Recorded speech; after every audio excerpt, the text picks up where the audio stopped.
Boa tarde. Tudo bem com vocês? Iluminismo, iluminismo, iluminismo. Pronto.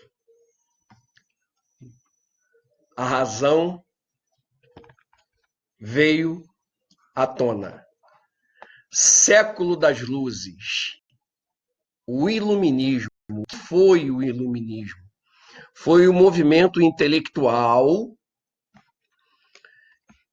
que surgiu no século XVIII, na Europa, em especial na França. E importante, esse movimento histórico do iluminismo, ele também é chamado de Época das Luzes. E isso porque esse movimento fez com que ocorressem muitas transformações na Europa naquela época, na maneira de pensar e assim sucessivamente. Nós vamos ver isso aqui hoje.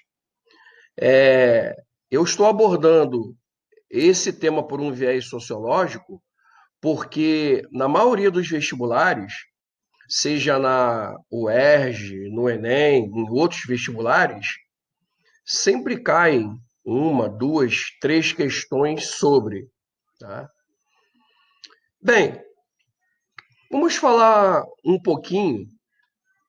Daqui a pouco nós vamos voltar ao conceito de iluminismo, sobre a influência do iluminismo aqui no Brasil. Os ideais iluministas, nós bebemos dele, nós copiamos alguns pensamentos e inserimos na nossa sociedade. Como assim, professor?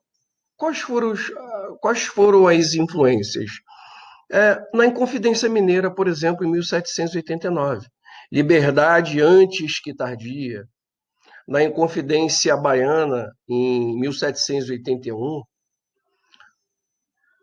Qual era o objetivo, a finalidade dessas inconfidências? Liberdade política, além disso, independência, tornar-se um país independente, proporcionar ou propiciar direitos sociais e civis para a sociedade que estava sendo esmagada naquela época. Então, olha quantas influências, quantas coisas ocorreram aqui no Brasil. Então, terceirão, perceberam a importância de estudarmos o iluminismo? Vamos para o próximo slide. Deixa eu colocar aqui o meu rosto um pouco mais para o lado, tá? Aqui, para vocês poderem enxergar melhor o conceito de iluminismo. Tá? Iluminismo, luz, razão, pregava a maior liberdade. Olha que interessante, política, econômica, porque na Idade Média o que havia era trevas. O conhecimento ele não foi adiante. E muito interessante que esse movimento iluminista ele teve ou influenciou várias sociedades. E nós iremos abordar muitos aspectos do iluminismo nessa aula de hoje. E eu espero que vocês apreciem e gostem, porque vai com certeza cair em muitos vestibulares. Vamos lá? Vamos lá, terceirão. Dando continuidade, próximo slide. Vamos falar um pouquinho agora sobre o antigo regime. O que é o antigo regime? É o conjunto de políticas e práticas que perduraram do século XVI até o século XVIII. Na política, o absolutismo monárquico significava a centralização de todos os poderes nas mãos do rei. Na sociedade estamental, o clero e a nobreza possuíam privilégios, não pagavam impostos e ainda recebiam. Agora, eu vou ligar a expansão marítima, conforme está no slide, ao mercantilismo. O Estado intervém na economia. O Estado obtém o monopólio no comércio, a exclusividade, manda nas colônias. Só para vocês terem uma ideia, ao contrário disso seria o que Adam Smith disse: liberalismo, né? Ou seja, o livre comércio. Então, observe quantas coisas interessantes nós estamos aprendendo. E vamos dar continuidade. Agora, nós vamos falar sobre os filósofos iluministas. Deixa eu tirar e colocar aqui o meu rosto para que vocês tenham uma visão um pouco mais ampla. Vamos falar sobre John Locke, esse grande filósofo inglês, pai do iluminismo, pai do liberalismo político. John Locke, olha que interessante, observem só, ele não rompeu com a monarquia, mas ele defendia uma Câmara forte e uma Constituição. O rei, ele deve apenas executar as leis e não ser o ditador das leis. Em vista disso, ele fala sobre a importância da teoria dos caminhos sociais. O que seria a teoria dos caminhos sociais? O Estado tem a obrigação de garantir direitos, e direitos inalienáveis do homem. Que direitos são esses? Direito à liberdade, à propriedade, à vida. Locke defendia um contrato social. O governante escolhido pelo povo, se por acaso ele não garantisse todos esses direitos que eu pontuei anteriormente, ele deveria ser deposto do seu cargo ou da sua função, porque ele não estava cumprindo o seu papel para com a sociedade, pensando no bem-estar comum. Então, serão, viva Locke! Quantas contribuições, não é verdade? Vamos para o próximo filósofo? O próximo filósofo é Voltaire. Deixa eu colocar a imagem aqui. Voltaire, crítico ferrenho do poder da igreja.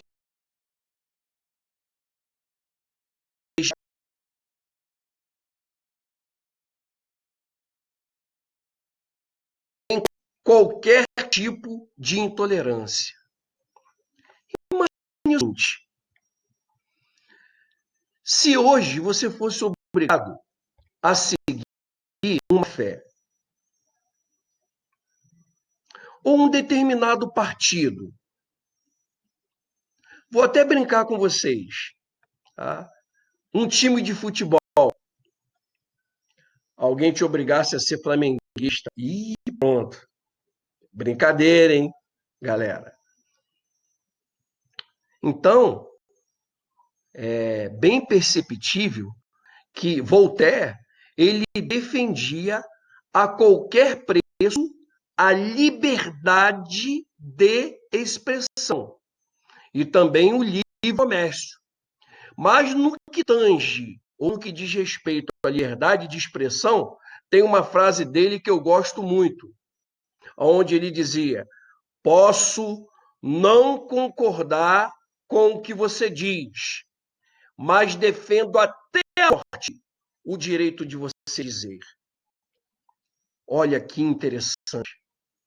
Olha quantas contribuições Voltaire deixou para nós. Muitas, não é verdade? Terceirão, grande Voltaire. Muitas contribuições. Dando continuidade, vamos falar agora sobre Montesquieu. Grande Montesquieu. Deixa eu tirar aqui também, jogar aqui para cima. Estamos aí aprendendo com a tecnologia para poder proporcionar conhecimento de qualidade para vocês. Montesquieu, ele era um grande crítico do absolutismo monárquico. Pode observar no slide, em sua obra O Espírito das Leis, ele afirma veementemente que o poder deve ser controlado e limitado por outros poderes. Aí, o que Montesquieu faz? Ele aponta para a tripartição dos poderes. Captem bem isso. Tripartição dos poderes, ou a divisão em 3 poderes. O executivo, o legislativo faz as leis e o judiciário julga as leis. Só que tem um detalhe. Para funcionar, para esse mecanismo funcionar bem, os poderes devem ser independentes. E além de ser independentes, tem que ocorrer um equilíbrio entre esses poderes. Olhem, digo para vocês com propriedade, em vários vestibulares, podem pesquisar sobre, já caiu muitas questões sobre essa obra, O Espírito das Leis, do grande Montesquieu. É isso aí, galera. Viva Montesquieu! Vamos para o próximo feminista. Grande Rousseau. Jean Rousseau. Rousseau, ele definiu a base do pensamento social com os seguintes aspectos. Percebam bem, por favor. Primeiro, a natureza humana é boa, mas a sociedade o corrompe. Ou seja, a civilização paulatinamente destrói o estado de bondade. Mas como, professor? Com os seus males, os seus vícios. Exemplos: a mentira, a corrupção, a falta de ética e assim por diante. Segundo, somente o homem livre, sem o controle abusivo do Estado,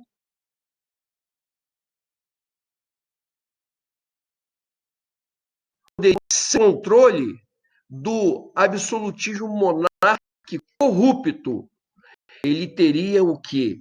Mais liberdade. É isso que essa sentença está querendo dizer. É isso que Rousseau está querendo transmitir para nós. Terceiro, ele é pai da democracia moderna, e sem dizer que ele era também contratualista. Assim, de acordo com Rousseau, o povo deveria participar diretamente das decisões políticas. Ele tem até uma frase: o poder emana do povo. Se hoje Nós vivemos em uma democracia representativa de 4 em 4 anos. Temos a liberdade de nos deslocarmos às urnas, escolhermos os nossos representantes, é graças a Rousseau. Muito interessante, né? Então, caem bem isso, porque são questões importantes que, com certeza, ou no Enem, ou em um outro vestibular, Rousseau está presente.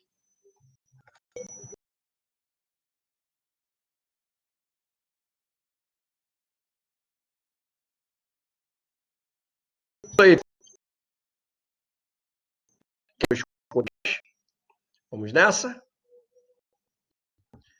Diderot e D'Alembert. Como as ideias foram propagadas? Através da enciclopédia. Olha que interessante. Tornar o conhecimento possível para todos, a luz da razão, ilumina-nos, propagação das ideias racionais. Aí eles tiveram essa ideia, né, de publicar entre 1751 e 1775, percebam, 35 volumes de enciclopédia. E nesses volumes falavam um pouco de cada ciência. E daí, então, vai popularizar. Vou contar uma coisa a vocês, experiência própria. Eu, a Mary, que foi professora de vocês, a mãe da Morgana, Valquíria e vários outros professores, não tivemos esse privilégio. Nós tínhamos que encarar fila com o objetivo, com a finalidade de dividir uma enciclopédia para que pudéssemos estudar. E esperávamos horas a fios. Hoje não. Hoje nós temos, em vista dos avanços científicos e da tecnologia, o Google. A qualquer momento você pode fazer qualquer pesquisa sobre qualquer assunto. Com certeza, você estará habilitado a ter o poder de resposta e a realizar trabalhos, sejam trabalhos na escola, sejam prospectivamente quando vocês ingressarem na universidade. Então, quantas contribuições de Diderot e d'Alembert, os criadores da enciclopédia, nos proporcionaram. Não é verdade? Fiquem atentos, porque com certeza uma questão ou duas questões pode cair sobre nos vestibulares. Ao terceirão, vamos estudar René Descartes. Deixa eu colocar aqui embaixo, depois eu mudo de lugar. Tá? René Descartes, ele era racionalista. Conforme eu coloquei no slide para vocês, esse termo vem do latim rationale, significa que segue a razão. É interessante que René Descartes, no discurso sobre o método, para bem conduzir a razão na busca da verdade dentro da ciência, ele diz o seguinte: você precisa experimentar, observar e comprovar. Por quê? Porque antigamente, tá? Observem que interessante. Se uma pedra cai, isso foi Deus que quis. Daí preciso comprovar, mediante observação e experimentação, por que que essa pedra cai. É a força da gravidade. Alguém que vocês com certeza estudaram com o Silvio em física, Isaac Newton. Então, eu vou questionar, eu vou me aprofundar. É a razão. Eu quero saber os motivos, eu vou pesquisar. O que que atraiu essa pedra? Alguma coisa. Então, René Descartes, ele também, ele nos proporciona grandes contribuições, porque podemos dizer que o desenvolvimento da ciência moderna é graças a ele. Olha, essa tecnologia que nós estamos entendendo através do computador. Alguém teve a ideia de observar, experimentar, e agora nós estamos utilizando. Se nós temos uma TV a cabo em casa, um ar-condicionado,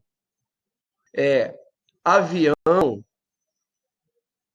avanços na ciência, avanços na tecnologia que nós já estudamos em sala de aula.